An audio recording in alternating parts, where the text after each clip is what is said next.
Good evening. De Broglie wavelength of electron இந்த ஒரு topic தான் பார்க்க போகிறோம். ஸோ ப்ரீவியஸாக நம்ம வந்து டி பிராக்லி வேவ்ஸ்னால் என்னென்னு பார்த்துருப்போம். That is lambda de Broglie wavelength lambda is equal to H by பின்னு பார்த்துருப்போம் இல்லையா? எஸ். ஸோ இங்கே வந்து திஸ் இஸ் வந்து பிளாங்க் கான்ஸ்டன்ட், பி அப்படின்றது மொமெண்டம். ஸோ இந்த மொமெண்டத்தை கிளாசிக்கல் தியரியை வச்சு நம்ம சொல்லணும்னு வச்சுக்கோங்களேன். எப்படி எழுதலாம் அப்படின்னா that is kinetic energy classical theory வச்சு எழுதுனா EK is equal to P square divided by 2mனு எழுதுவேன்.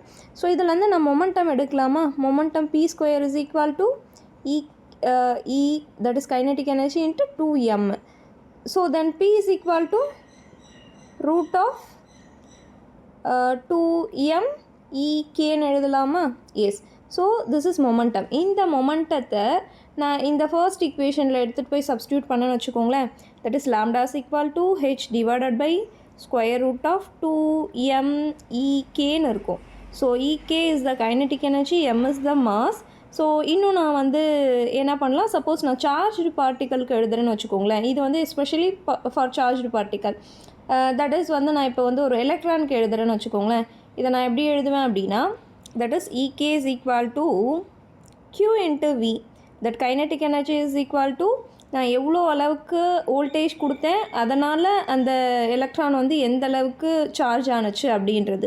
ஸோ அந்த EKன்னு நான் ரீப்ளேஸ் பண்ணேன்னா இந்த ஈக்குவேஷன் எப்படி மாறும்? That is H divided by square root of 2m QV. இதான் வந்து சார்ஜ்டு பார்ட்டிக்கலோட de Broglie wavelength. Yes. So இதெல்லாமே ஒரு சில விஷயம் constant, H constant, mass of the electron constant. Charged பார்ட்டிக்கல்னால் நம்ம இங்கே எலக்ட்ரானை தான் சொல்கிறோம். ஸோ எலக்ட்ரானோட மாஸ் கான்ஸ்டன்ட்டு, அதோட சார்ஜ் கான்ஸ்டன்ட்டு.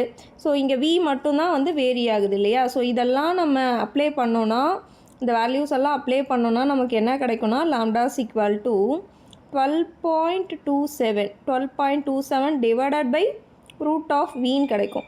ஸோ இது வந்து வேவ் லென்த் தானே, de Broglie wavelength. So அதனால் நம்ம ஆம்ஸ்ட்ராங் அப்படின்னு வந்து போட்டுக்கலாம். எஸ், இது ரொம்ப ரொம்ப ரொம்ப இம்பார்ட்டண்டான ஒரு ரிலேஷன். ஸோ இதை வச்சு நமக்கு வந்து ப்ராப்ளம்ஸ் வந்து நிறைய கேட்கலாம்.